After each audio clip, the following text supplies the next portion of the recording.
flight home, I watched True Grit. And original or the new or the remake? Well, I love the original, but I watched the Coen brothers. I know you don't like westerns. Have you ever seen it? I have seen it. Did you like it? Yeah, I like Haley Stansfield. Well, me too. She's good. So I'm sitting there and I watch the movie, and the credits roll, and I'm just sitting there like in the dark plane, looking at the credits roll, and like I'm just thinking, how in God's name did two people make two perfect movies? Like, because I immediately started thinking about No Country. Right. Now I'm not even going to look at the Coen brothers' entire filmography. I'm just going to look at those two movies, and I think they're both perfect movies. And I just don't even understand like how how two people made both of those movies. I don't know. You mean like basically the Coen brothers made both those movies, and they're just perfect movies? Yeah, they're just, in my opinion, you could nitpick slightly on some stuff in True Grit. And nothing to do with the story or the character. More, the CGI was a little wonky at the end. Right. The snake CGI wasn't the best. And then when he was riding in the dark with her while they're playing the hymn, like, it was a solid scene. But the CGI, like, that is literally if you were going to find a way to complain about that movie. So aside from that, they were just fucking perfect. Pretty sure the CGI in the original True Grit was worse. Wow, yeah. I don't. Did they even fucking use CGI? They might have been like, "Here's a real snake. Don't fucking get bit." Like the CGI was them like cutting the teeth out of it or something. Yeah, dude. No, I do love the original because I love John Wayne. But yeah, it's been a long time since I've seen No Country for Old Men, but I do like that movie because it's like the one scene where like freaking Tommy Lee Jones is driving through San Angelo. You look out the window, he's in San Angelo. I'm like, hey, that's the big sheep in the middle of San Angelo. Isn't that two movies that they've filmed in San Angelo? Because didn't they do Summer Hell or High Water in San Angelo? Yeah, around that area. I don't know if it was it probably was in San Angelo, but I know it was definitely around that area. Another fucking ridiculously good movie. Anyway, guys, welcome back to the Discord Accords. I was just talking about my love for the Coen brothers. Oh, the brothers. Yeah, no. I love the Wachowski brothers, too. Well, I like the Matrix. That's why I said the Wachowski brothers. Were they still the Wachowski brothers when they made Speed Racer? No, I think they were the Wachowski siblings at that point. I think that's the last movie they made. What about V for Vendetta? I don't know. I love that movie. I think that was before Speed Racer. I was in high school. I've never seen Speed Racer. I fucking love Speed Racer. I never liked the cartoon. For some reason, I like that cartoon. It's like the only like anime weird cartoon I like. But it was stretch out time animation. Yeah, like it's just like the fucking monkey and the kids always being in the trunk, all that weird shit. For some reason, I liked it. I cannot explain monkeys why. And kids in the trunks. That's why you like the cartoon. Yeah, no, I think that was just like a flash forward to your love of like gangster movies or whatever. It's like, what do we do with him, boss? Throw him in the trunk. What about his monkey? Oh, I don't know. I like you. Let's keep it. It's like he smokes cigars. Fuck it. Hey, he's got a little hat. Get him some fucking symbols.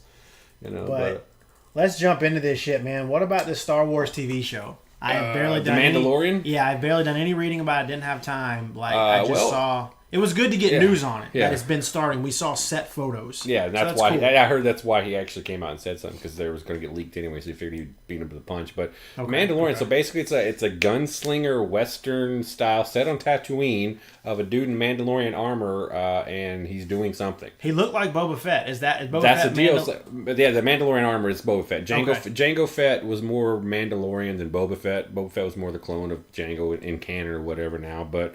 Originally, Boba Fett with no Jango Fett back in the original canon. I do believe... I can't remember if he's actually Mandalorian or not. I know he was... Yeah, I don't know, man. That's one of those deep dives. But Mandalorians are a group of warriors that wore armor and whatnot, and they were kind of like... Didn't you tell me they beat the Jedi? Yeah, they had fighting techniques developed to the point that they could actually defeat Jedi. And that was their whole thing. They actually, could defeat space wizards with laser swords when they didn't have laser swords or magic. Huh. So...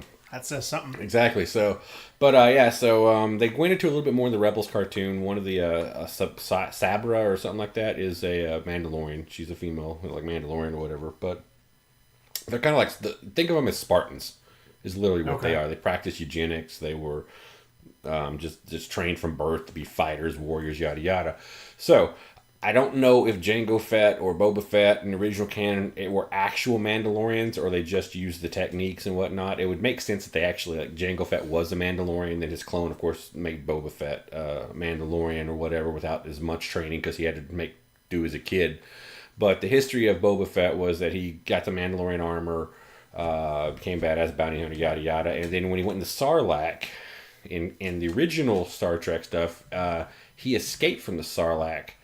But the Sarlacc had already spit out his armor, and some other dude, another bounty hunter, had taken Boba Fett's original armor and went on to become a bounty hunter. And then, like 5 or 6 years later, after Boba Fett got out of it, he was all scarred up and jacked up. And when he healed, he went after the guy and got his armor back by, I think, killing the guy. But so that may be what this is about, is that other bounty hunter guy who basically stole Boba Fett's armor. So 2 things. One is, do you think Boba Fett will be in this show?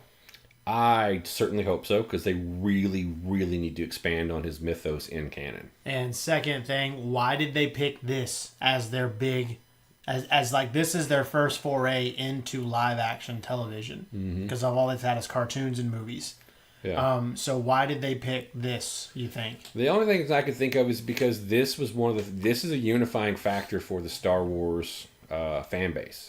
You throw out the word Mandalorian, they all start, getting like super happy and whatnot. Charged. I was going to use the word hard and, maybe wet, but I'm not going to get crass. But anyway, so they start getting really happy and excited about Mandalorians because they are an unknown mythos, but they were a huge part of it. I mean, when I was growing up, Boba Fett was my favorite character, not because of his screen time or whatever, the he's no good to me dead where he backtalked Darth Vader. I didn't catch that as a kid. All I saw was some badass dude in armor.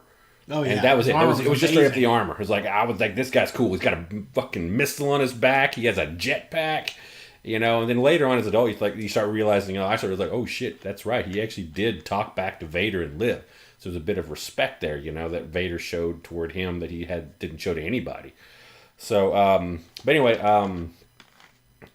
yeah, so that's why I think that's a good thing, a good way for him to go. Plus Favreau likes people in armor, apparently. I don't know, Iron Man, whatever. That's true. Yeah. But I was actually excited and disappointed because I don't care about the bounty hunter. I want to see Mandalore. I want to go back to the history of Mandalore. I'd like to see the Mandalore fight the Jedi.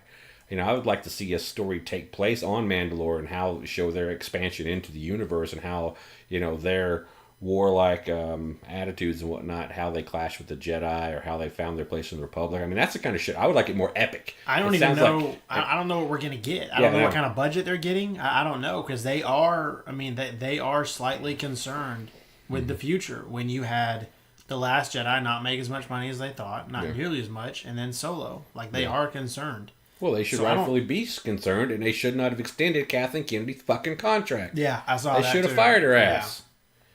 But then again, what would Disney do without at least one holdover from the Lucas area? I mean, shit, man, they'd be all like, "Oh, let's make them all princesses and animated. Fuck, we don't have to pay anybody at that point." To infinity and beyond. Well, won't spend a lot of time on this, but I do have to say, I don't remember if I said Venom was going to flop when we talked about it. I don't remember if I said it, but I know I thought it, and I know I said it off the podcast. So when I'm wrong, I'll admit it. Venom just opened this weekend, $80 million this weekend. Yeah. It made $10 million on a special Thursday night showing. All I have to say is what that really and truly means is that movie audiences have lost all sense of taste. Well, I haven't seen it yet, and I'm happy. Honestly, I haven't either. I haven't either. But I will say this is another example, which I'm not going to go off on this here because at some point we're going to talk about this as well. I know it's something we want to. The divide between movie critics and movie goers. Yeah. I've yet to watch Suicide Squad because fuck Jared Leto. That's more Leto. what my point fuck was. that movie. Yeah. I don't give a shit about it. But all I know is the critics destroyed it and people loved it. I think it was like a 90%. Yeah. So like, and we're going to use Rotten Tomatoes here because everybody pretty much can speak that kind of critic language. So the critics, I believe, gave Venom like a 30%, 25%, some shit like that. And I believe the last audience score, remember I saw, was 90%, 89%. So the difference is huge, just like it was with Suicide Squad.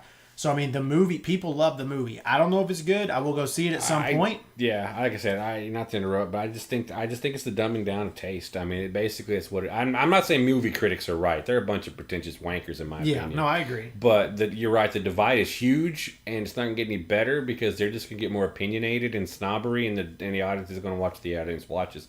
But how much of that is marketing? How much of that is people that don't understand, it's like, oh, it looks like Spider-Man, or the hints of Spider-Man around. It's like, oh, it's like, what's a Venom? I don't know. It's like, oh, it's like a Spider-Man. It's like, oh, Spider-Man? I'll go watch that. Not knowing any of the history, the mythos, and none of that. And then you get people like, us stuck in the middle where we know who Venom is, what Venom is. We know Tom Hardy's a great actor. I can't speak to the director or whatever, but we know that movie could have been great. In my opinion, it could have been great in a Spider-Man context. I mean, rated R, rated PG-13. I'm not super caring about that. Yeah. I'm more caring about how the character fits into the world. I mean, Venom without Spider-Man, to my mind, is nothing. There is no reason for Venom without Spider-Man because Spider-Man gave Venom a purpose. Well, I mean, I will say to that, to your other point, because like I said, we don't have to spend a lot of time on this as we already talked about it. But the problem is, I'm okay with popcorn flicks. I'm okay with going to the theater to have fun. Not every comic book movie is going to be The Dark Knight or The Avengers or something that is more than just what it is on the surface. Yeah. Like what Marvel's been able to do. Once again, we're going to talk about that later, but what Marvel's been able to do is amazing. So I'm okay if I go watch this movie and I kind of like zone out like Spider-Man and zone out other stuff and just see Tom Hardy put on this bizarre, awesome performance I've been reading about. Like everything I've read from the critics I follow, not on Rotten Tomatoes, but like I follow independently, they've all said the movie is not bad, but it lived or die. It lives or dies by his performance because he gave it a lot of thought to the voice that he's going to do, like to split those personalities. And I'm hoping that we at least on some minor Shakespearean type level get to see this character like kind of transform into not a villain because they won't do that yet, but close to it. Because obviously from what the trailer showed us, he kills cops. Once you kill cops in a movie perspective, when we have a very clear definition of right and wrong, and that's how we set our antagonist and protagonist, I believe he's going to at that point be a villain for the most part. Because I love the Punisher, and I've read a lot of his comics and I've watched the shows. I don't think he ever killed police officers. I don't think unless he had to. Like he killed some people in the military, but that's because they were working for the general who was trying to protect himself. Yeah. So, I mean, that's why he's always been considered somewhat of an anti-hero. But Venom is a straight-up villain 90% of the time. Yeah. I'm not saying there's not stories where he wasn't, because we both know in some of the comic books, like at one point he joined the Guardians. There's another point where he's a good guy and he helped Spider-Man. So, like, we're going to stay away from all that. The movie has to show him transform into a villain. And if they do that, we'll at least get some character arc out of it. Yeah. But I don't know. Like I said, I haven't watched it. Yeah, probably we'll table that till we've actually seen the movie. Yeah. Once we watch it, we can revisit it. Because we're waiting for video. Ain't paying for that one. Anyway. But the next thing, Chris Evans. For everybody that doesn't know, once again, links to everything be in the show notes, guys. Chris Evans put out this kind of weird tweet about how he's done he's done shooting the Avengers 4. Yeah. He basically his contract is up. Do you think this is for real, or do you think this is just a way to play on expectations for Infinity War? Because pretty much, I would say 90% of the fan base thinks he's going to die. Yeah, I think that's playing into that, but hey, death never stopped anybody yet. That's true. But well, it does at half the universe, but whatever. I don't know. I honestly don't know where that's going to go because I think it's ridiculous for them to close the door like that. I mean, I think they could show him retiring, basically just giving it up because he's tired of fighting and he wants to go do something else, kind of like Chris Evans wants to go do something else, maybe give Captain America the same send-off. Because his character arc in the Marvel Cinematic Universe has gone from idealistic fighter for truth and justice to burnout, barely hanging there doing what he feels is right, but not really sure what the hell that is anymore. And he's kind of given up on. Yeah. And once again, we're going to talk about this with our Marvel series, but he's given up on like everything that he fought for because everything has fallen apart for him. Like there's really not much to believe in. Yeah, and I think that's going to play. I mean, the speculation on the Avengers 4, about where the characters are going to be at. I mean, from everything I've heard, we're going to go have a time gap, and it's going to be them having to have dealt with the Snapshot or whatever the fuck they're calling it now. Well, that's a good one. No, I like that. I can't take credit for Snapshot. that. The Nerdist News or whatever, the first place I heard that. I don't know where they got it from, but yeah, it's a Snapshot. I like it. But yeah, so I don't know. I don't know like how that's going to affect the story. I mean, it sounds like a great idea to my mind, but anyway, as far as Chris Evans going out, I don't know. Jury's out on that. I mean, I'll have a better idea of what after Avengers 4. But like I said, if they don't straight up kill, pardon me, if they don't straight up kill him, then I do believe that Chris Evans would probably be open to cameos later on, and maybe coming back around for Avengers 8 for some reason as old Cap or whatever, kind of like old man Logan be old man Cap, because back of the white beard and CGI muscles. That would be awesome. But either way, whatever. I love Chris Evans as Captain America. He epitomizes Captain America. And this is God, we're getting too deep into Marvel again. But this is one of those things where we're going to have to worry about, or they're going to have to watch out for, because they're going to have a purpose. And that purpose is going to have to invest us as much as phases 1, 2, and 3 did. Especially phase 2 is the one that really got everybody invested in Marvel. Oh, yeah, for sure. Because, in phase 2, he was in Winter Soldier. Yeah, that's Winter Soldier and Avengers 2: Age of Ultron. Yeah, so, but yeah, we have a lot to say about Marvel, but we'll save that. We have phase 3. What else? So I got a couple more movie stories, but we'll stay away from that for now and get to something that's not movie related. What do you have? You saw something about Fan Bingbing in China and some other stuff. Oh yeah, okay. So yeah, Fan Bingbing, who people who don't know who she is, which is okay because I didn't really know who she was until I was reminded. She played Blink in X-Men: Days of Future Past, the pink skin one that could teleport.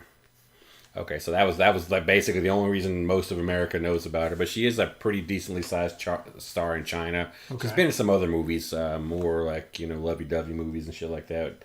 Check out her IMDb. It's called Fan Fan Bing Bing. So it's not really hard. That's an amazing name. Yeah, I don't know if it's real, but anyway.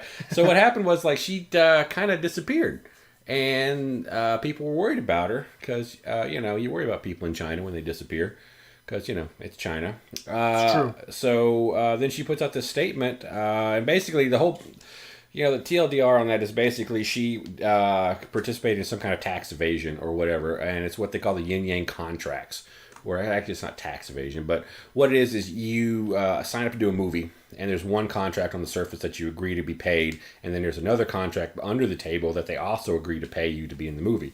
And it's this thing that's been done in China for a long time or whatever. And she had a production company in China, and she was making hundreds of millions of dollars apparently.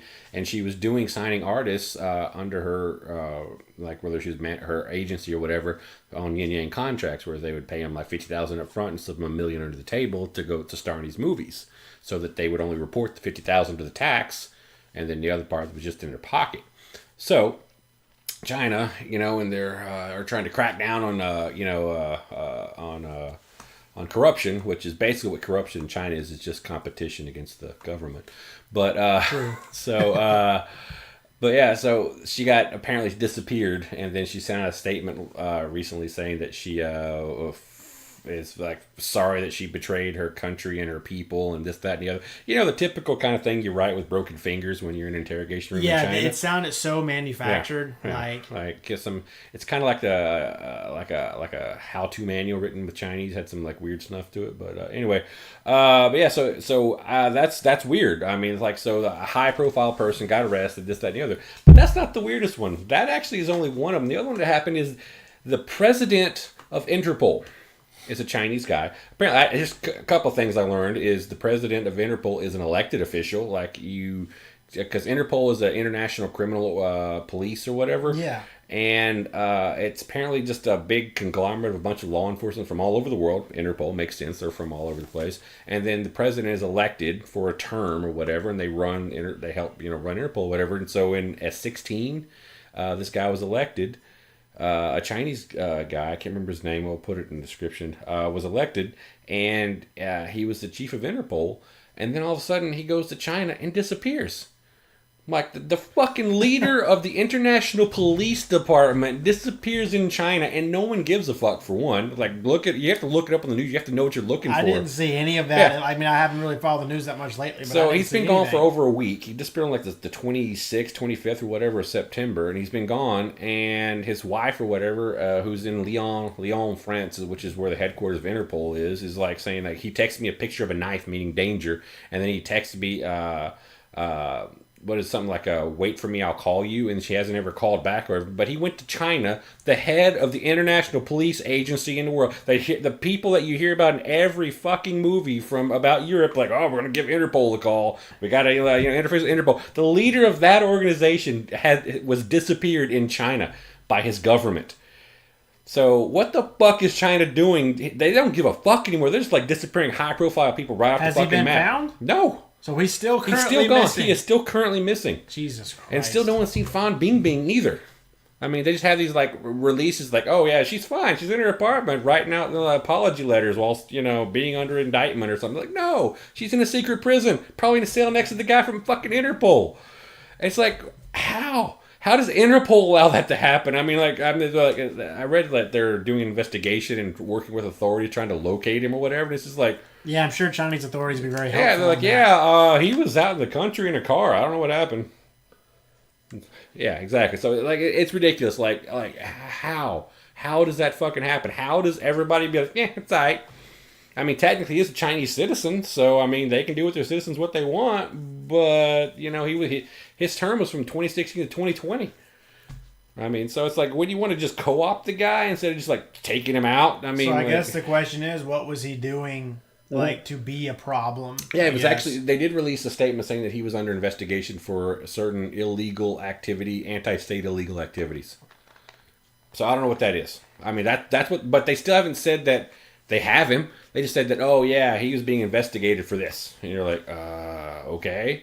So where's he at? Is he in hiding? I mean, do you know? You cannot fuck with the Chinese government. We're talking about what's his name, President Xi.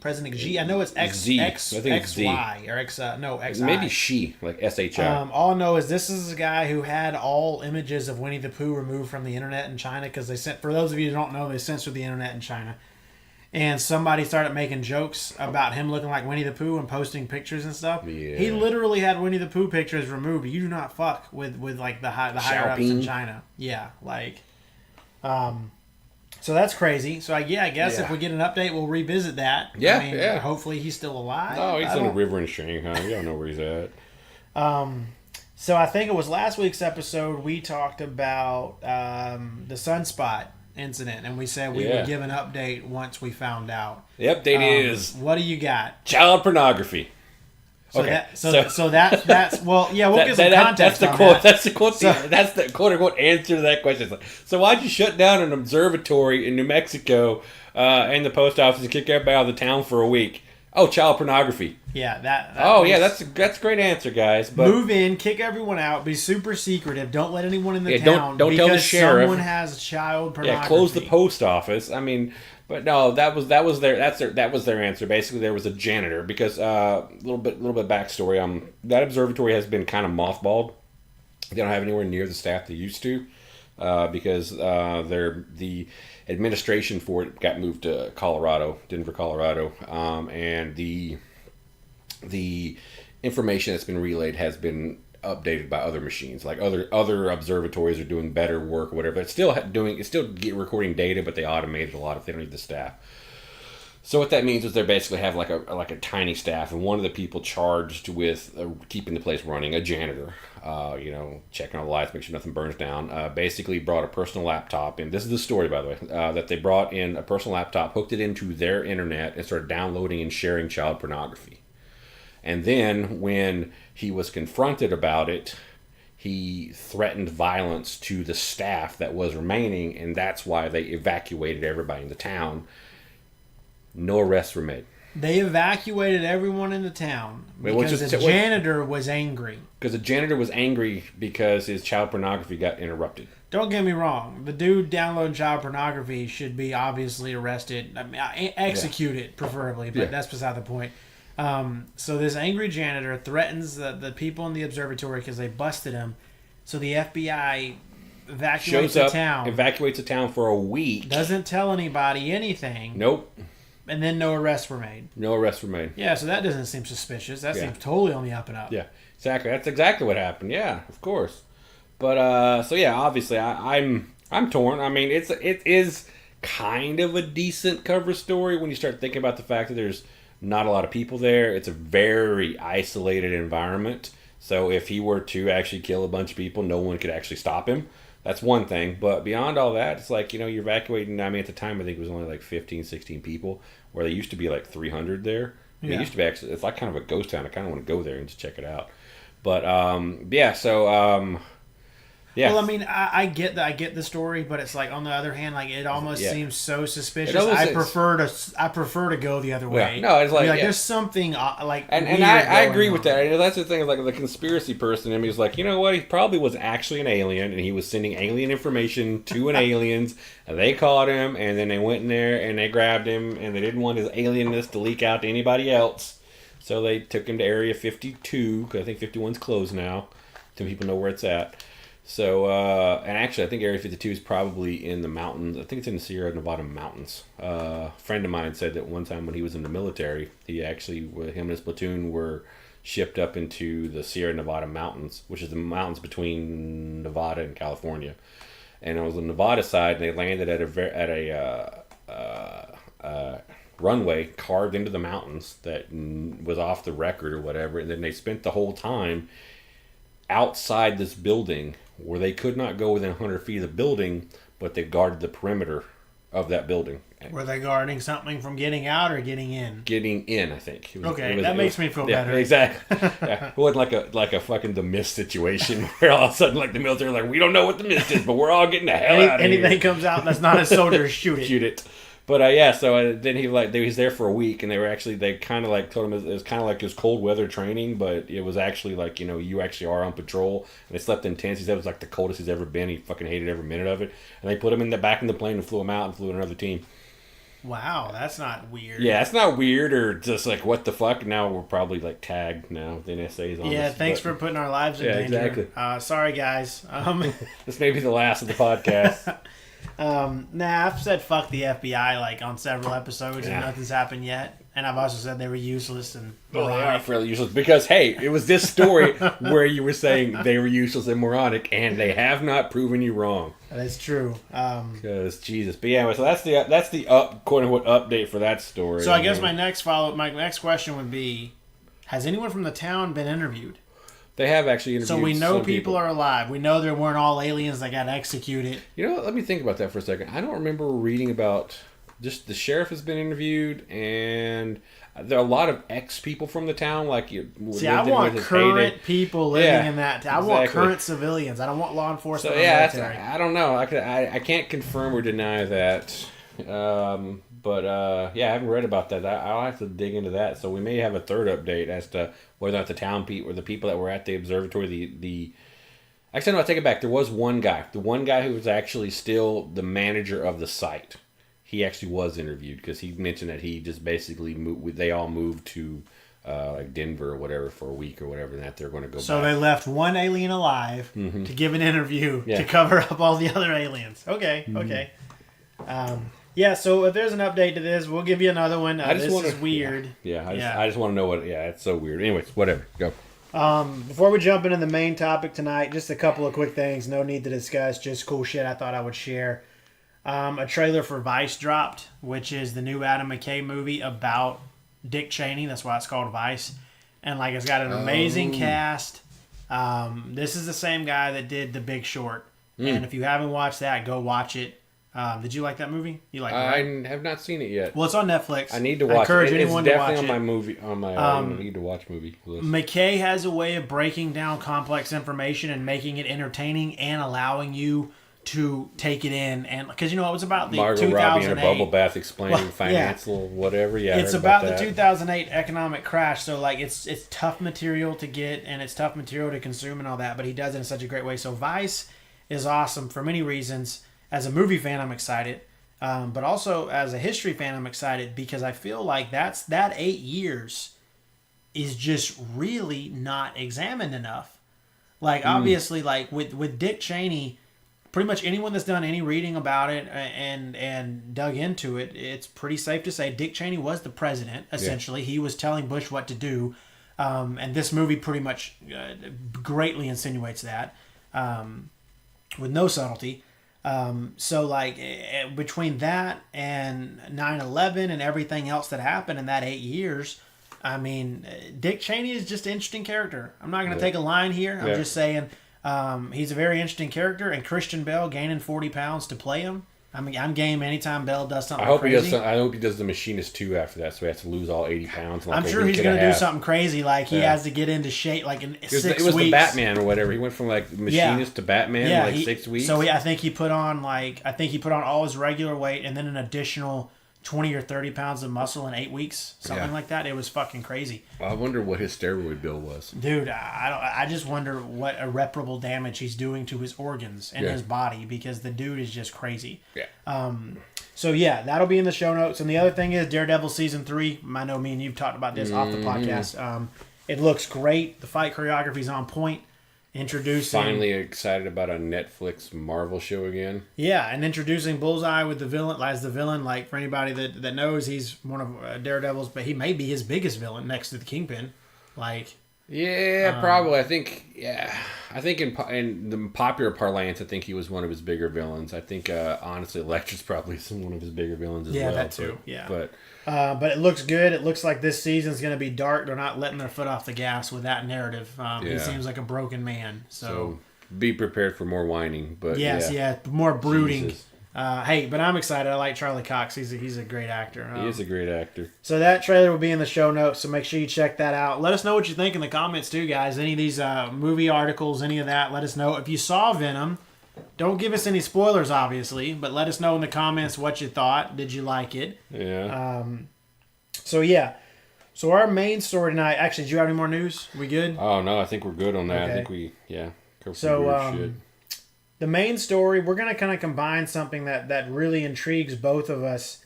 We're going to talk about YouTube and basically how it's became the new stage almost, to where you don't need big money Hollywood. You don't need big Hollywood stages. You can do something creative and beautiful and independent on this site. And obviously, I'm sure everyone listening is very familiar with YouTube. Speaking of which, we're on YouTube, so check that out. Links are in the description down below. Yes. So everyone should be pretty familiar with YouTube. There's a ton of footage on YouTube, and you have to dig, but you find some really amazing things. The other thing we're going to talk about, and we're going to kind of blend them as best we can, is just the evolution of TV, and basically just a brief summarization of how TV has changed over the years and how we've really been in the golden age of television for, I would say, the last 10 to 15 years. So we're just going to talk about that a little bit and just kind of talk about some of the cool shit on YouTube. Yeah, I know one channel you found was fucking amazing. Yeah, the Bat in the Sun. Yeah, that's kind of just tell us what they do. What they do is, it's kind of weird. One of the main things they do is kind of like this superpower fight. They take like two superheroes, in the same universe, different universes, whatever. I mean, one was actually not even superheroes, like Darth Maul versus Spider-Man, Wolverine versus Wonder Woman. But what they do is they basically put them down. They initially go into like a Comic-Con and they ask a bunch of questions like, who do you think would win this fight, between these two, different types of people that would never actually really ever fight. And they take everybody's votes and they go and they leverage out their power levels, this, that, and the other. And then they actually film the fight between two actors portraying these people, and it's not that animated. Production value is and insane. That's the thing, the production value, man. They had this one, the Wolverine Wonder Woman was the one that sticks out in my head because it opens up with Wolverine coming into the X Mansion, and while he's walking to the X Mansion, you start seeing you see Beast, you see Nightcrawler, you see Jubilee, and each one of them has like this little brief instant where they use their powers, like Nightcrawler just teleports in, and you see the smoke and whatever, and and Jean Grey does like some telekinetics, and Jubilee shoots some fireworks, and Deadpool's in one of it, and this, that, and the other, and like Mimic, and so it's weird, but like this one little snippet. Now I think the opening probably like a minute to 2 minutes, maybe 3 minutes long of Wolverine coming to the X-Men before he has to go on a new mission to go fight this weird people on Themyscira, or whether it's Themyscira, and there's a bunch of women. He's like, a bunch of women, whatever. But the guy playing Wolverine's a little over the top on that. But the deal was, the production quality of the powers, the interactions, and the people playing the characters played the comic book versions of them so well. They put the fucking X-Men movies to shame. Yeah, I loved it, man. Like everything with even with him and Jean Grey and like Scott being there, and like the phone part, like even having Deadpool was fucking awesome. Yeah. Like, yeah, man, like it was just really cool. Like, and then you get into the fights, and like the fights, like when Wolverine like blasts his claws out. I mean, super realistic. Well, you know, the super strength, the flying, the fighting choreography. All of that. I mean, Wolverine in his yellow ass costume looks good. They got some short, stocky dude who actually does a pretty good job. They reused the same actors. He's the same guy. I think they played it as Captain America and Captain America versus Master Chief from Halo. It's another one. That would be a fun one to watch. Yeah. Okay. And so, but like I said, the production value is amazing. The special effects are amazing, but the grasp of the material is actually like just superb. Well, would you say it's a prime example of fans getting a hold of the material and knowing what needs to be done, opposed to a Hollywood director that has to do something to make money, and they kind of they lose their path because they have to sell it to the studio, they have to sell it to the execs, they have to sell it to everybody involved, and then they're like, well, what if we made it about this angle, or what if we took this angle on it, or why don't we sell a Coke product, or something like that. By the way, we'll take sponsorships. But so that's the thing, is like it's completely fan oriented. Bat in the Sun also originally came about, and I think we both talked about this. Originally, the first thing either one of us actually saw before we even really knew it was much of a thing. They did Batman versus Predator. That is still like my fucking favorite. It was amazing. Yeah. I remember seeing that back in 06, 07. Yeah, no, it was a while back. I mean, it's I don't know the exact time, but I mean, no, dude, it was a long time ago. Yeah, and it was good. That production quality was amazing too. They had a fucking tall ass Predator guy and some buff dude as Batman. Correctly, did aliens show up too? Yeah, at the very end. Yeah, they had aliens at the end too. Like Batman versus Predator. I think Batman beats the Predator down, and then the two other Predators show up, and he's about to go to town with them, and he turns around, and there's like an alien on the other side. So So Predators, Xenomorphs, and Batman. Like, I don't really I just want that all, but like that. Yeah. Fuck yeah. At that point, it's like, really seriously though, if I'm Batman, I'm just like, oh fuck, hey Clark. Seriously, could you get down here, bro? I'm getting in my Batwing, and I'm flying the fuck away. That's what I'm saying, man. I'd be calling for some fucking backup. I'd call the new Aquaman because he looks cool. He does look cool. Yeah, that I actually, the gold and green costume, like, Jesus, how stupid can you get? But Momoa pulls it off. I mean, dude. I mean, and not to get lost here, but you brought it up, so I'll talk about it. I want to see that movie, kind of. I'm a big fan of James Wan, the director, but mainly Momoa brings charisma to any role he does. Yeah. There's a reason that dude was only on one season of Game of Thrones, and he's still a fan favorite. Yeah. Like, the dude is just awesome. He's a cool dude. Where did I first see him? He was in something before Game of Thrones that I've known him from something. And I can't remember what it was. He was probably in a fucking sci-fi show you watched. He played an alien. I believe it was in. It wasn't like. It was Stargate Atlantis. Yeah, that was where he first came out. That's why he turned down Drax and Guardians. They offered it to him, and he said, "I already played a grunting alien. I don't want to do it again." Yeah. Like, obviously Drax isn't a grunting alien, and Batista does a great job. Yeah. But I mean, he turned it down. Yeah. So, yeah. But yeah, no, that trailer. Check it out, guys. The last trailer for Aquaman, they basically had to release like 4 minutes of footage from the movie. I didn't even watch the whole thing because I was like, what the fuck is this? I just want a trailer. Yeah, it was straight up like movie footage. So, but you actually get to see, like, they're basically, DC's like, hey, look at us, guys. We can make a funny movie. It's not all dark. We fired Snyder. Come on, guys. Come back and watch our movies, please, please. And also, I do want to say, some of you may think it's rather ironic that we're having trailers on here after our last episode about movie trailers. But I mean, yeah, just be, I can tell you that a lot of these trailers don't give anything away. They're like, especially the Vice trailer, like you only, like, you'll pretty much be able to tell if a movie's going to give a lot away. So if you want to watch the Aquaman trailer, watch it. I watched a minute of it and turned it off. Yeah. Because it was just too long. Yeah, no, and that's the thing. It's like, and honestly, it's like, I watched the whole thing, and even with coming from the perspective of, they give away too much, there wasn't a lot. It was like 3 different scenes, and it was like 3 different parts of 3 different scenes that didn't really give you a plot. I mean, you kind of get some stuff of it, but again, like that, it is a lot of footage that they released. But I'm also not super invested in that material. Yeah, that's the other thing, and I think that's something we didn't bring up, not to keep going on this topic, but was that that if you are not invested, it kind of doesn't matter if they give you too much damn movies. Like, that actually may be the determining factor. You know, like, you know, you're watching like, oh god, it's Aquaman, blah blah blah, and all of a sudden Manta jumps out of the water and blasts him through the water. You're like, huh, that looks kind of cool. Dude, Manta looks awesome. Maybe I'll go watch the movie now. You know, so maybe it trips your trigger. I don't know, but whatever. So back to YouTube though. Yeah, so I mean, there's that channel that you found because I remember I watched the Darth Maul versus Spider-Man, and I still say no. Yes. Fucking no. 100% Darth Maul should have won that. 100%. Spider-Man is a superhuman individual. No, that's absurd. With a spider sense, dude, which basically gives him a using the Force in and of itself is a superpower. You're talking the reason basically no, that's bullshit because like look at fucking Last Jedi where like, you know, the controversial part where Kylo Ren kills Snoke like a bitch.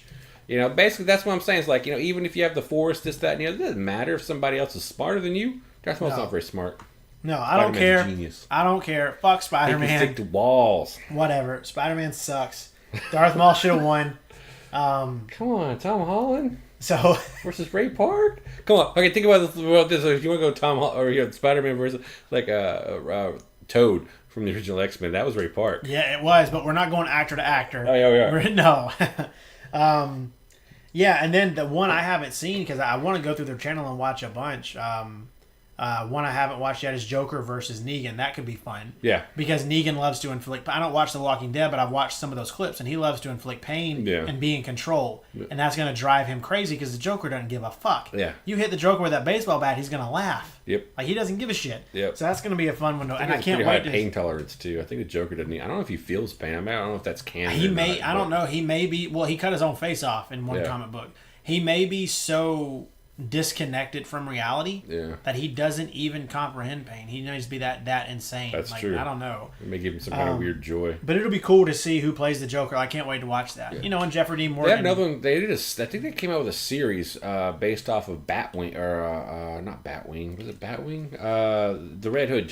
Not Jason Todd. The other. Hold on. There was a series about Nightwing. Nightwing. That's it. They did that. Yeah. That was a good fucking series. I'm 90% sure Bat and Son did that. It may not be, but if not, again, that is another high production, really well done show. I'll have to find that one because that along the lines with that badass Mortal Kombat show they did. Yeah. That's another high production value, true to the source material, giving the fans what they want kind of show. And that's like the Geek and Sundry show, Capers, where it's basically kind of like superheroes on their day off kind of situation. It's kind of shit that I really love. And it was well done production quality. I mean, there wasn't a lot of action or actual effects in it. It was kind of more of that was done more off screen. They talked about it kind of like later, but it was really well acted. You know, really in the production quality of the scripts and the what do you call this stuff around the scenes, the background, the places where they were. Oh yeah, okay. Yeah, but anyway, the production quality of that shit and just the thought process and basically the thing about that is it's unfiltered. It's not filtered through money.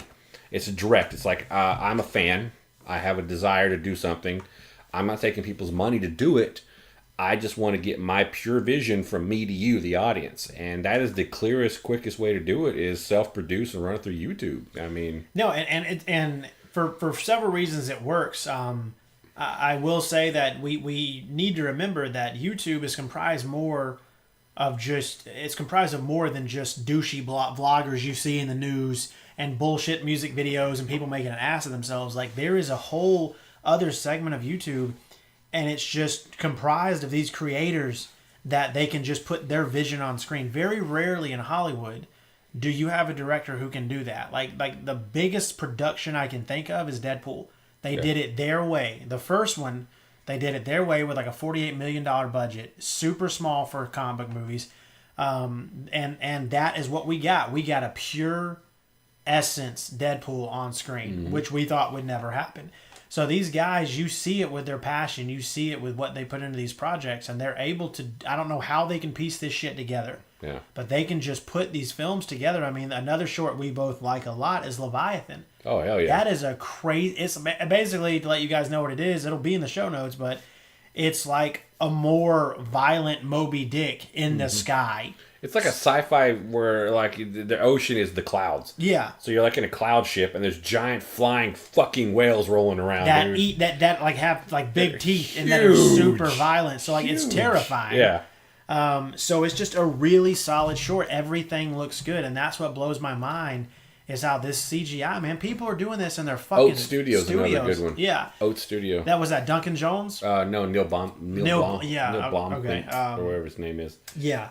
God, they have some great shit too. They do, yeah. They had some Hollywood talent. Zygote with Dakota Fanning. Yeah. I mean, yeah, he pulled in some favors with some Hollywood peeps. Yeah, but, didn't he have Sigourney Weaver in one too? He did, and really cool one. Actually, that was really I think it was their first one. It was a 3-part series. Yeah.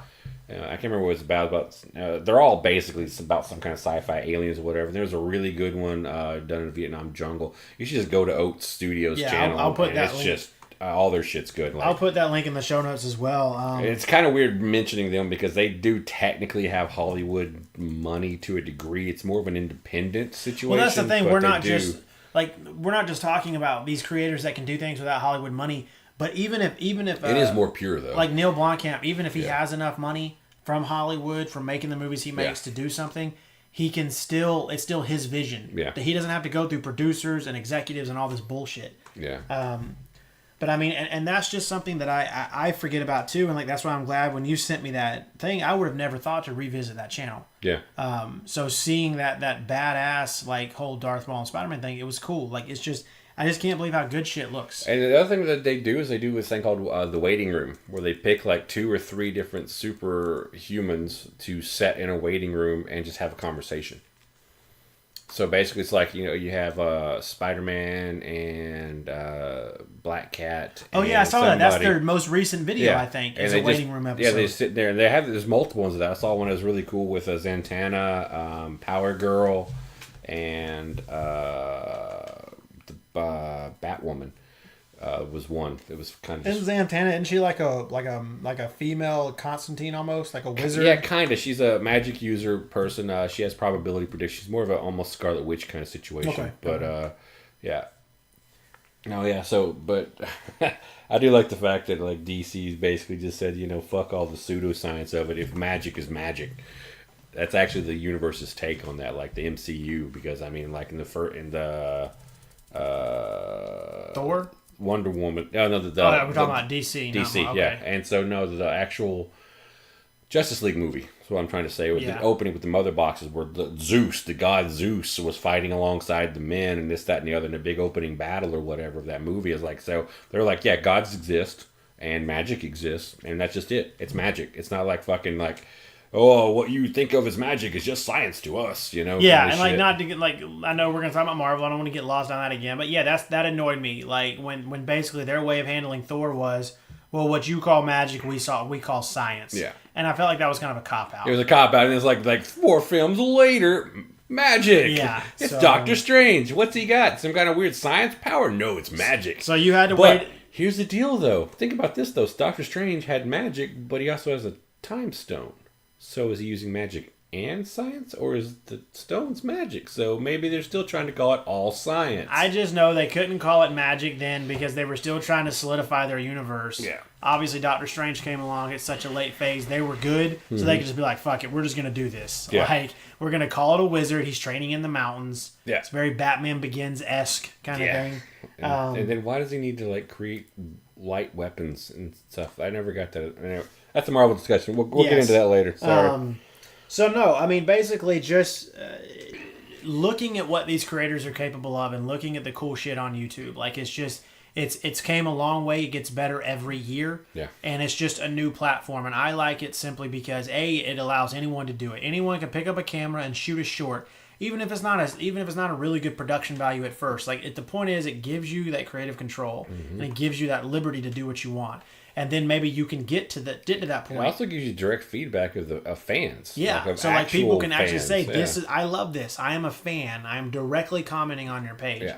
And the cool thing is we can do it and it's all right. Like I could go out and make a Batman short tomorrow and it's all right. It's not like, oh, you can't do that because you don't work for the studio. Like it's just an independent property kind of. So that's just really non-profit. You don't have to worry about copyrights and shit. So it's just interesting. To my mind, it actually, it is YouTube in a lot of ways. If you use it right, is the new television to a degree, kind of like a Netflix or kind of like a Hulu. You know, it's like instead of coming from studios, though, it's more direct and independent. It's kind of like the Cannes Film Festival version of television, if you will. You know, because you got these guys with direct visions that, you know, are it's straight from their mind to the audience with no middleman money, whatever. You know, going out there and winning or losing on their own merit. And so I feel like it's kind of like YouTube is, you know, is the Wild West of television at this point, because, you know, I spend a lot more time watching YouTube than I do television. I mean, I don't have cable anymore or whatever, but I don't watch, you know, television shows. Well, we no longer movies. see a need for cable. Yeah. Any show we want to watch, we'll stream. Yeah. You know? And that's a good segue to bring up, simply because it's a way to segue, I should say, into TV, because before the big thing was A-list actors, B-list actors, Hollywood people stepping down to TV, and it was a big deal. Yeah. We're talking early days FX. What was the first AMC. big one that you thought of that was big? It's weird, man. You're going to get a lot of different answers, because technically Gandolfini was not a household name. Yeah. When he signed Sopranos. on. Martin Sheen on The West Wing. He was playing in movies like fucking Spawn. Yeah. Like Apocalypse Now was 2 decades before that. Yeah. So you can't really say he was a massive star. It was a big win. Yeah. And I fucking love The West Wing. One of my top 5 favorite shows of all time. Like, it's awesome. Mm-hmm. So, like, it was a big win for them, and that became his show. Yeah. I mean, Kevin Spacey was a big one when he did House of Cards. I mean, I know that was way late in the whole game. Yeah, we're talking early like, days, man. So, I mean, I don't know. I guess possibly Martin Sheen, I think, would be the earliest one I can think of, because there just wasn't a lot of that in the 80s, and that plays into that evolution. We didn't start seeing... well, before I get into that, now you're seeing this new evolution of TV with YouTube, with Facebook, with... I mean, Netflix is not... It's not new. Netflix has been making original content for 6 years now. Yeah. Amazon Prime's really getting into it. You're starting to see big name actors step into these shows, like YouTube, Facebook with Elizabeth Olsen. But I think kind of how they do that, though. One of the things is like the scheduling. Old school television was, we're doing 22 episodes spaced over 9 months with a break at Christmas. Yeah. Stars can't, you know, big guys can't do that kind of commitments anymore. But you got your Netflix where we're going to film everything all at once, and we're going to break it up into series later. Oh, yeah, that's a huge... Yeah, not I think that's knowing... one of the, you know... Yeah, knowing you're not going to sign on for 9 to 10 months, yeah. and that's your life. Like, you could easily step down, and you could be like, I'm going to do this project, and then I'm going to go do my movie. And then I'll do another project, then another movie. That's why you got travelers like Will Ferrell and these other guys that'll pop up and all kind of shit. Because Will Ferrell can make a movie in like 3 months, and then he'll go film a bunch of funny shit that takes like a week here and a week there, and then do another movie in like... And they've gotten so much more efficient. And Netflix is fucking clockwork. Like, those dudes know how to do it. They get in, they film it, they get out. Yeah. And yeah, that's a great point. TV was not like that back in the day. Yeah. I mean, it was completely different.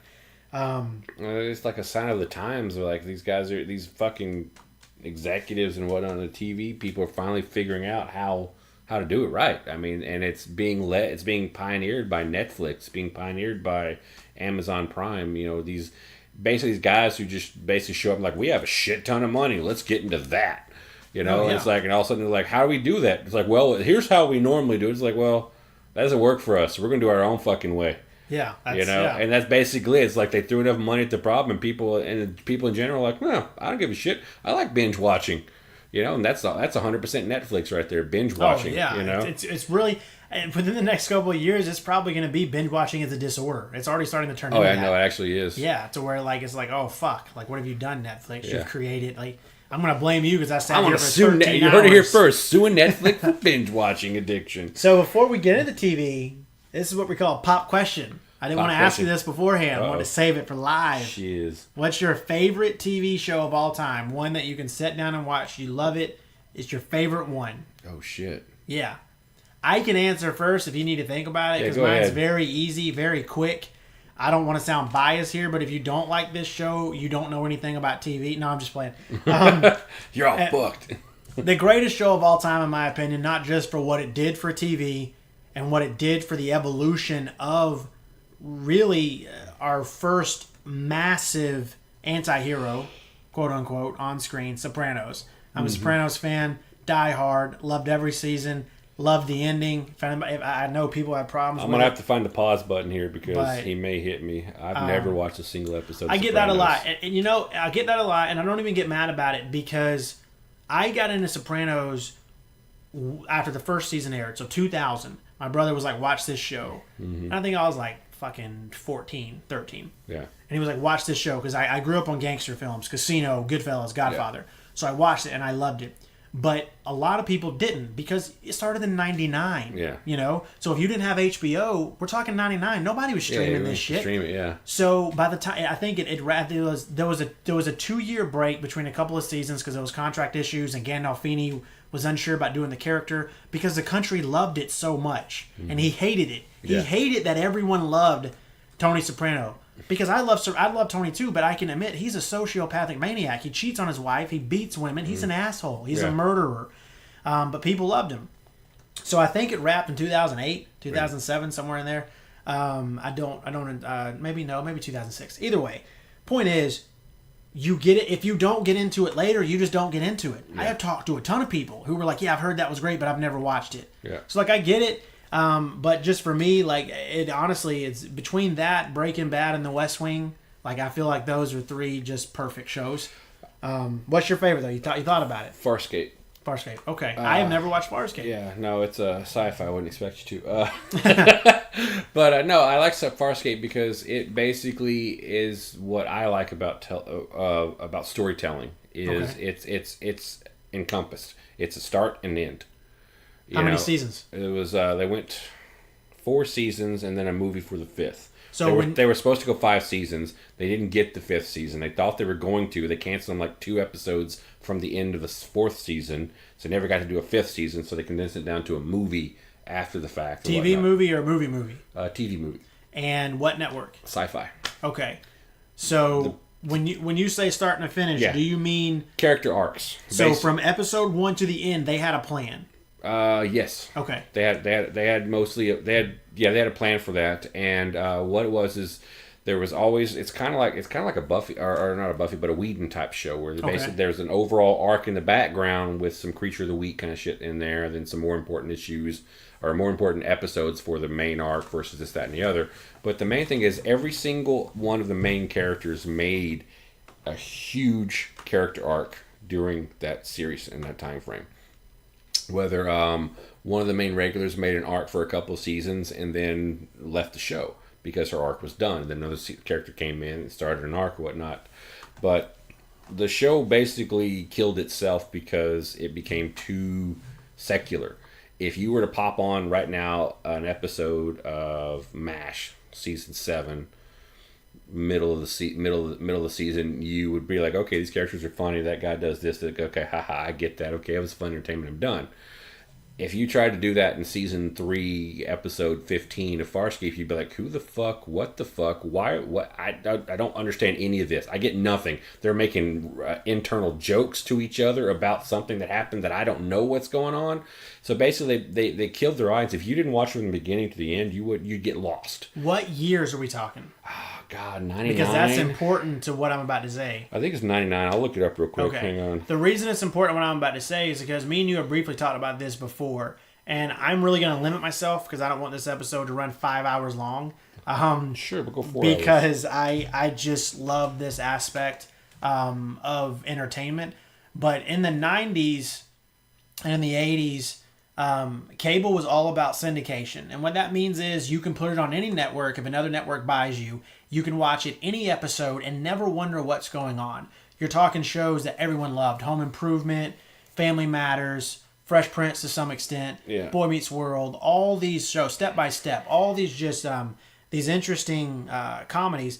They were all episodic. They were all contained. We started seeing that need for a season-wide narrative or a series-wide narrative sometime in the 90s. That's when TV made a huge leap.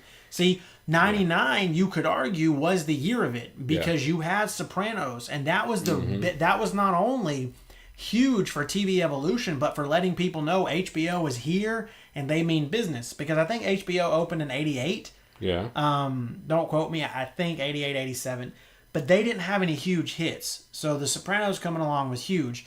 Before that, you had The West Wing. And I believe even that was 90. I just mentioned Buffy the Vampire Slayer, 97 through 03. That's another one. And that's Joss Whedon, and he probably pushed the narrative on that because that was one of the first times I ever saw the overall arc. X-Files is another one. Yeah, no. Most of my examples are going to be sci-fi because that's what I watch. No, that's fine. And because I love Buffy the Vampire Slayer. I watched that shit I think it was Tuesday it came on, either Tuesday or Wednesday.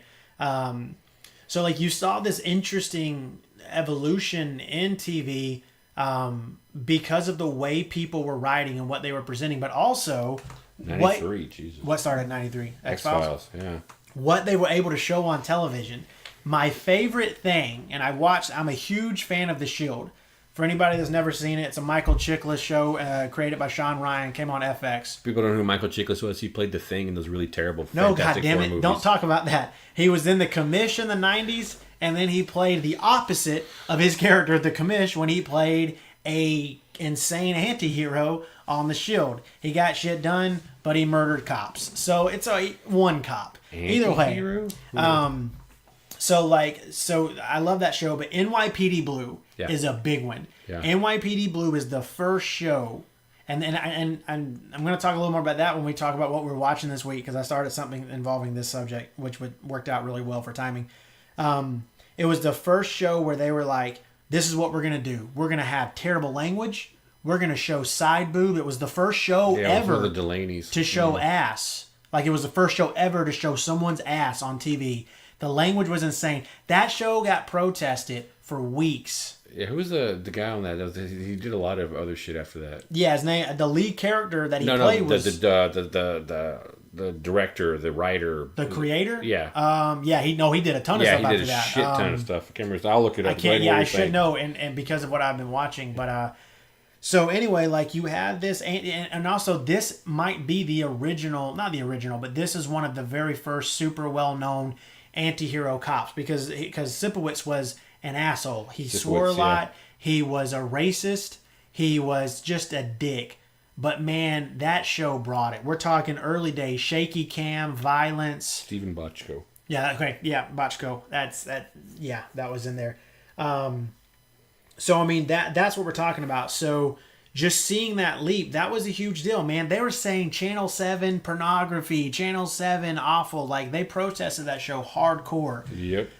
Because we were starting to push boundaries. Because TV had to compete with the movies in the 90s. Everyone wanted to go to the movies because you had language, you had violence, you had everything, no filters. And TV couldn't hang with that, man. Yeah. It was all about, don't get me wrong, I love all the shows I named before, Home Improvement, Family Matters, Boy Meets World. I love all those shows. But, dude, they're pretty soft. Yeah. You know, there's no serious art. There's no serious character development. They don't even let you know when a season ends. There's no even season finale. Yeah. It just ends, and you're like, okay, it's over. Then it starts up again. Like, everyone gets that break. Like you were talking about, 9 months, 3 months off, 9 months again. So it's just, to me, it's just really interesting to see. And I think we're entering, we've been in it, but we're starting to see it more so with streaming. And that's really the connection I feel we can make. Yeah. Is with what we're doing with what they were doing with TV. And then the cord cutting. When do you think cord cutting started? 10 years ago? I mean, major cord cutting? Netflix. When Netflix went streaming, I mean, like, that was, about 10 years ago, I guess. Yeah. Was when people seriously started thinking, I don't need cable. And even now, the reason people keep cable is because of sports. Sports, yeah. Nobody gives a shit about the news you get on the internet. Yeah. No one gives a shit about any show. You can stream it anywhere. Yep. Like, because Hulu changed that. I mean, Hulu in terms of TV shows. Hulu was definitely like the one that basically pushed that boundary on the television. But it's interesting you said Farscape. Me and you've talked about that before, and I'm gonna watch it at some point because I don't mind sci-fi shows. I just never think about it. Yeah. The villain, that's pretty fucking epic too. Did he span all five? He did. Yeah, he was multi-dimensional. He was a good villain. He had reasons. But that's a great show. I love that. I actually need to rewatch it here soon. And it's impossible to talk about TV and shit that shouldn't have been on it without talking about South Park. I think South Park started in '99, and what they did, it was just crazy. What they were saying on TV, the way they portrayed religion, the way they portrayed the education system, the way they portrayed just children in general. What network did it come out on? Comedy Central. Okay. It started on Comedy Central. It's been on Comedy Central. They just started their new season because I still watch it. It fell like apart. 48 now. I think it's like 22 or some Jesus. shit. It fell apart in the middle, but then it really picked up steam because there's always something. Like, you have your snobs out there that are going to be like, oh, you're just saying that. Like, it's just a dumb show about kids that swear and just super perverted, weird stuff. And, like, it makes no sense. That show is deep. That show is very deep and very interesting. And for those of you that don't know, they shoot those episodes a week at a time so they can stay socially relevant. Yep. So you're talking about sometimes the network gets tapes a day before filming, hours before showing. They just opened up the newest season. I have not watched it yet. I heard they tackled school shootings, so that's going to be interesting. I can imagine what Cartman's like. I need a gun. I want to kill everybody now. So I mean, but South Park was one of those things. I mean, picket fences in the '90s, sports night. There was just some good shit. I don't know how much TV you watched in the '90s. Unfortunately, I watched most of this in the 2000s. Yeah, my televisions were basically late '80s, early '90s. I mean, like. What did you watch? Like, what did you watch on TV? Man, fuck. Any shows you loved? Star Trek's Next Generations, Deep Space Nines. Your fucking you go a little bit further back. You get your Knight Riders. You get your fucking Fall Guy. Awesome. Fall Guy's fucking awesome. Yeah, all all your classic shows that were on. In the fucking evenings or whatever in the '80s, whatnot. I watched all those. It's hard for me because I stopped watching television when I graduated, when I went to college. I was like, yeah, fuck that, I'm too busy going out and drinking and playing music and listening to shows and shit, so I didn't really have time for show from like 93 through 98 or whatever. I didn't watch anything really, and then I got back into like Buffy the Vampire Slayer and Angel and Babylon 5 and all. Did you ever watch Sliders? I watched a little bit of Sliders. I loved Sliders, man. That was like one of those shows Sci-Fi back when Sci-Fi was a great channel. Now it's just a mediocre channel. Yeah, before they changed their spelling and started making all kind of weird shit. Yeah. No, like I said, they're a mediocre channel now. I will not say they're a terrible channel. I will say they're a mediocre channel, but they were an amazing channel when they first came out. Yeah, Sliders was good. I had some weird turn. I had Kari Wurr. I really like, God, she was hot. But, shit. Sci-fi or demon-based or...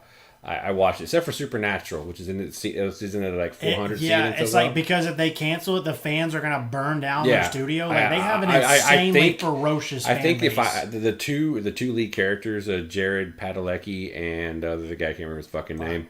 Yeah, I think they basically have at this point like escape clauses. Like if they cancel it, they have to actually send them out of the country for a certain amount of years. Otherwise, they're going to get mobbed by their fans and killed. Dude, I tried watching like an episode of that. It's so terrible. It's bad, man. The only good thing to come out of that show is Jeffrey Dean Morgan, because I love him. I don't care. He played their dad, I think. Yeah, he played their dad. Like, it's funny, like neither one of us have watched it, but we know the show because it's so in society. It's such, in my opinion, and if you're a Supernatural fan, feel free to leave a comment. I'm not talking shit about your show. No, I will say it is somewhat of a Buffy type ripoff. Oh yeah, no, it's a straight up Buffy ripoff. What he was able to do with Buffy on TV. When you look at the movie, the movie was just bad. The movie was terrible. It had Donald Sutherland. It had what's his name? God. David Arquette. It had Pee Wee Herman. And the cool guy, Masturbator Supreme. The cool guy, Luke. What's his name, man? Oh God, Luke from 90210. Yeah, Luke Perry. Luke Perry. Yeah. So it had him and it was just a bad movie. I liked it because I liked it. Can you name the female lead? Is it Melissa? No. Chris. Shit. Tell me. Christy Swanson. I knew it was Kirsten. You know what else she's done since then? Nothing. Yeah.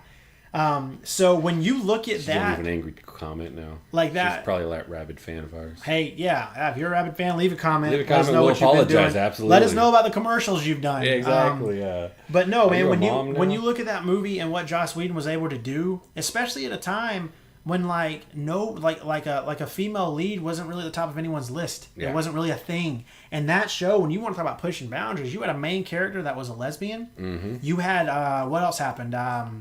There was some interesting things that like. You had the ultra violence, a strong female lead that was. She was also, and there was also like the lesbian was also a witch. A witch. Like, so they were pushing boundaries that worked really well, and it wasn't really forced on you. It just flowed. The story was great. All the characters were likable. It was a great show. It was one of the most well-rounded shows I've ever seen. Like the cast was as good as like a West Wing cast. Yeah, it's not like these days where like whenever you see like a lesbian or whatever on stage, it feels agenda pushing. No, Back then, no, it was 100%. like you're saying, it just flowed. It's like, oh, okay, that's cool. And that's good writing. I'm glad that she's happy. It's like kind of shit. I'm all for inclusivity, but I'm also all for good writing and storytelling. Yeah. So just make them work. Yeah, exactly. If you want to do that, that's 100% okay. Just make it work. Like put some fucking effort into it. Don't just be like, we got to do it. That's what Pepsi says. It's like our sponsor overlords say we have to do this. And I don't remember if they canceled Buffy or if Joss was just done. They canceled it twice. See, so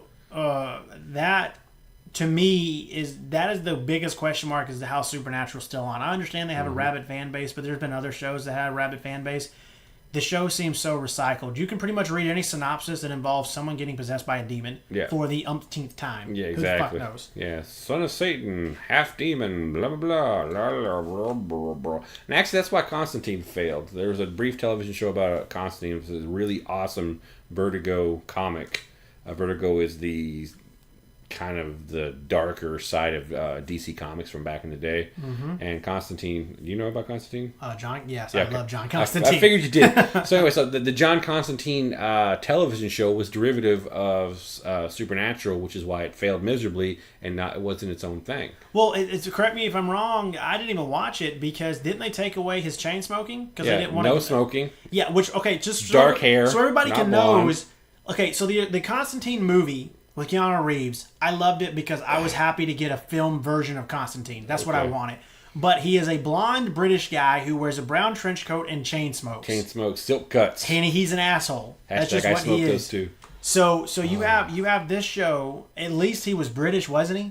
So he was British. He was British, yeah. He had black hair. Black hair, yeah. He didn't smoke. No, I think actually no. The blonde? TV was blonde, actually, yeah. But he didn't smoke. He did not smoke. And you people listening may think that's minor, but it's not. That is a huge part of his character. And here's the other awesome part. He's a British guy with blonde hair in America. Oh, wow. Why the fuck didn't they film it in England? I don't know. Like it originally was.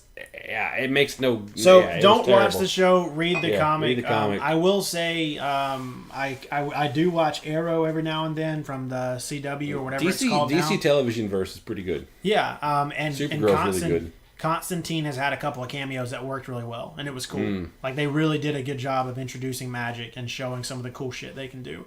I hope one day we get a hard R. I understand Keanu's version was, and I love Keanu Reeves, but he shouldn't have been that role. Yeah.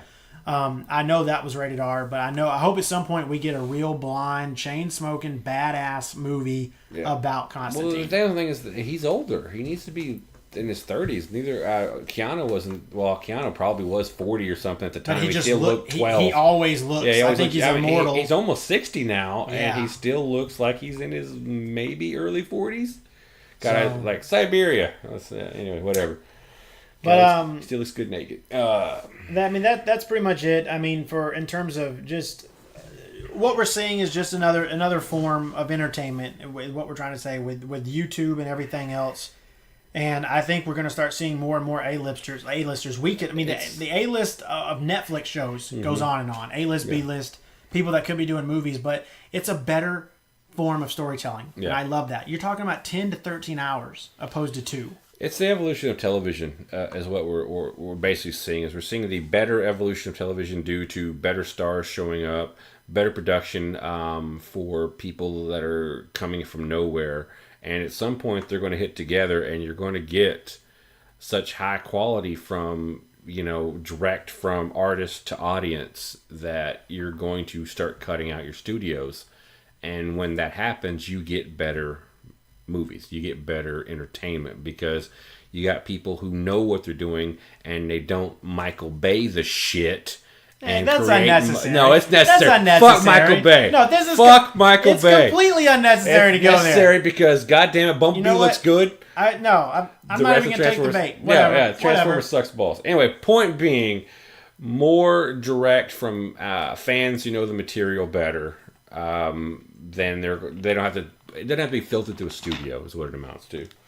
100%. And I mean, we did not even touch the tip of the iceberg on television evolution from the 90s. Like I said, this could be 4 hours long. I could talk about it a lot longer, but we won't. I think we pretty much got the general view across. And there's a good chance we'll revisit in the future. I mean, as we start talking, we talk about what we're watching, what we're looking at, and whatnot.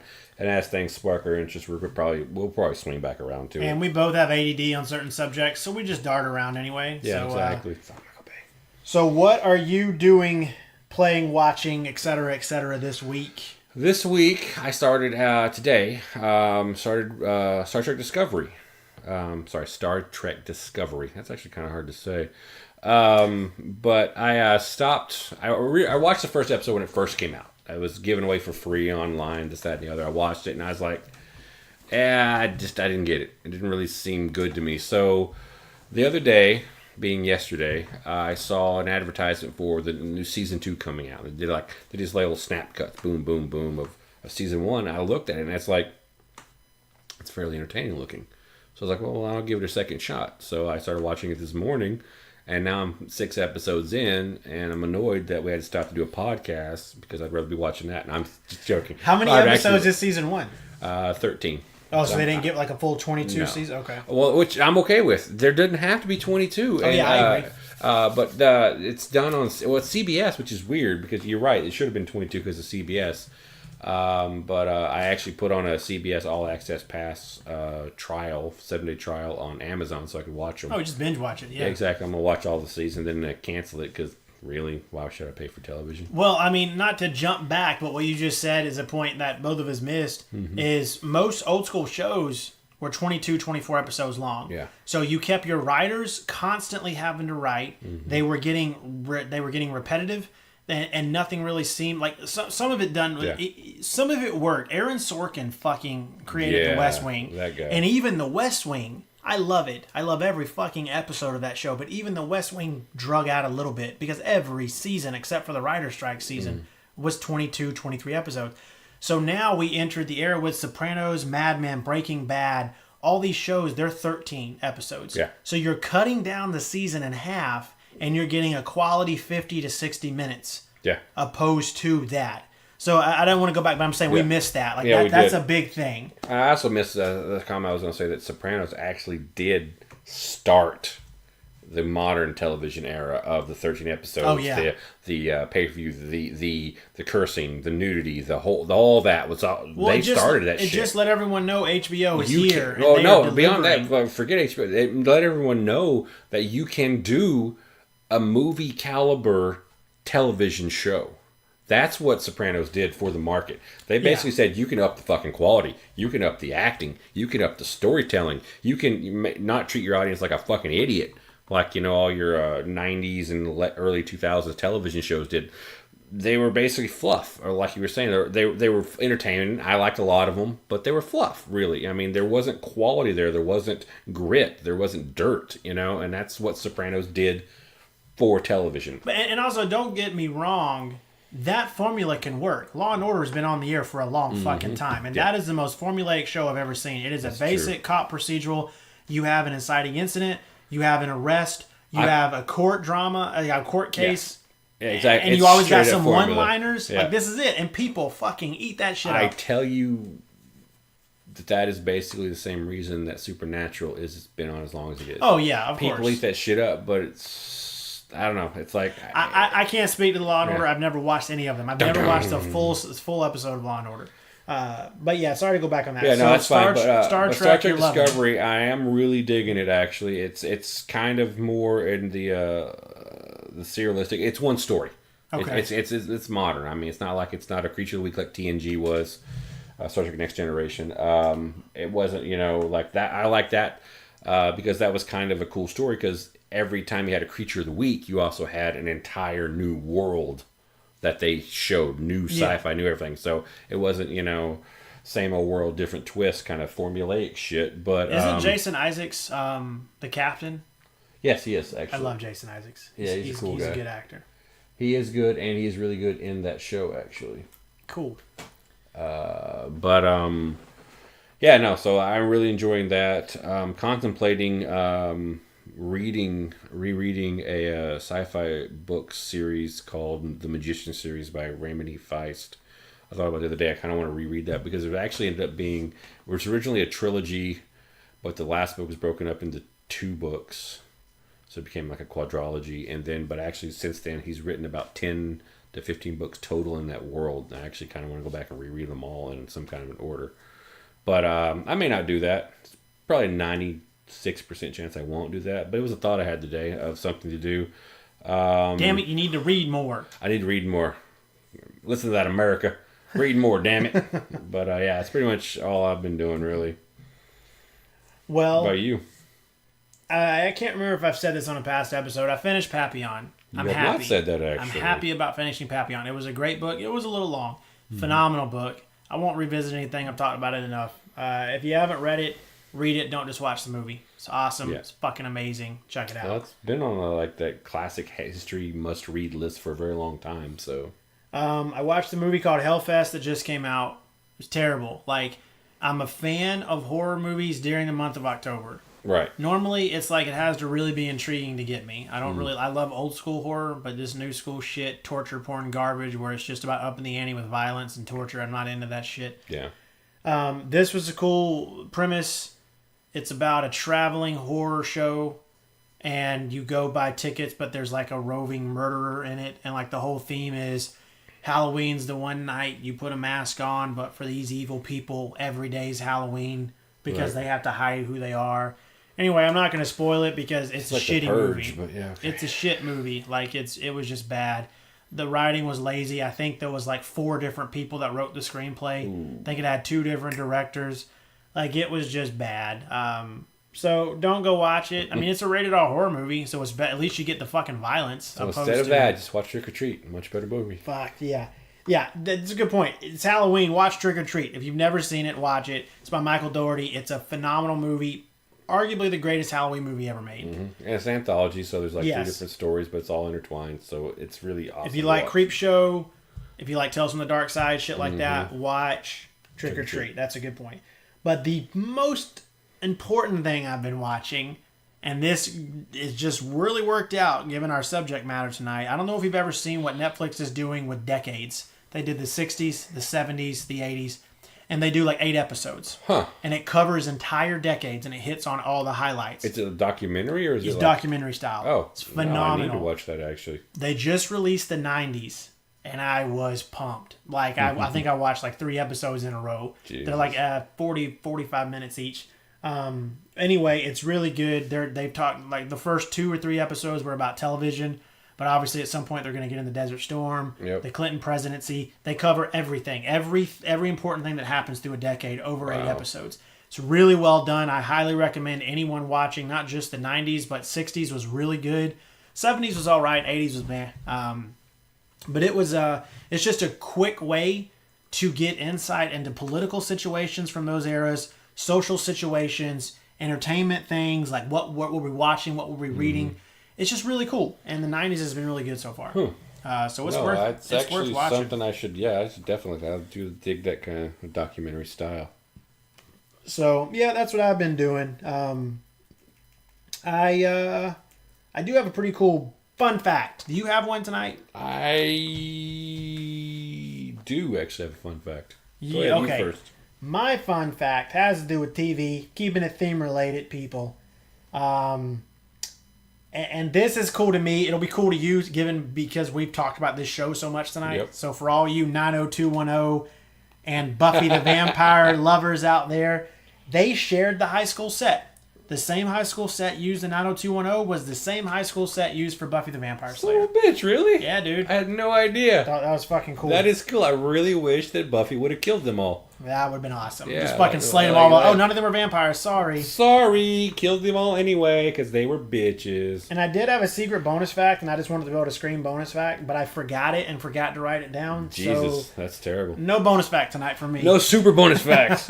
No, mine is actually pretty simple. I watched a video the other day on YouTube. It was a tour of the International Space Station. Okay. And that was pretty sweet. We'll put a link down below. You can watch it. But I know about like how the space works. You strap in to sleep. There's the fucking bathroom is a vacuum tube in a hole. I know all that, but like just seeing like where these people live and how they live, and like, you know, going into a Soyuz capsule, which they use for storage when they're not ready to blast off, and you know, and their fire prep shit, and just like the different sections of like the Russian section, how it looks like the oldest section versus like the newer American or the Japanese section, and it was a really cool video that takes you through like how they live up there in space versus like what you get with your the Martian movie, where how they showed like the Mars missions and the things you hear from SpaceX and Elon Musk and all those people. I think that's the same people. But anyway, so yeah, it's interesting to see like actual hard science, like what they do up there and how they spend their time and whatnot. So I'll check that out. For sure. In 4 dimensions, like, you know, they have like workstations on the ceiling, on the walls, and on the floor, because there is no up or down. You just strap into an oriented plane and do your job or whatever. Did they make it a point to make sure they didn't show any footage of the Earth being flat? Oh no! Although they showed a little bit of the Earth, and it looked pretty flat. I'm not gonna lie. Oh yeah, okay. I figured. It's very flat. Yeah, it's spread straight out. Fucking flat earthers. Sorry, I had to say. If you're talking about space, gotta say flat earthers. Yeah. No, they actually put a point where they actually show like they make it a game to figure out, like, looking down on the Earth or whatever, to figure out where they're at in the rotation of the Earth or whatever, because the Earth is fucking round. Anyway, yeah, that's all I got. Maybe. Fuck that. Stupid bastards. Okay, guys. Hey, make sure you put in the comments if you liked us talking about the TV thing. Like I said, we barely even skimmed it. If you are into that, you want to know more about television history, I'm down to talk about it. But let us know what you think. We don't want to bore you. So yeah, make sure you put that in the comments. You know. But yeah, hit us up. YouTube, Instagram, all that's on our show notes. Website, discordsaccords.com. Oh yeah, that's right. This is the Discords Accords. Jonathan and Steven. Did we not say that? I don't think we did, actually. So, if you've been listening, you just heard Discord Accords. Yeah. If you've heard it, you probably saw it in your little podcast, browser, what we were called. So, but yeah, we should throw that out there. Apparently advertising, we probably need to do that. Yeah, and until you just heard that, we were probably just a couple guys talking about shit. Weird, random TV shit. Yeah. This is the Discord Accords, and thanks for listening. Yeah, thanks for listening, guys. You take care out there. Yep, y'all take care.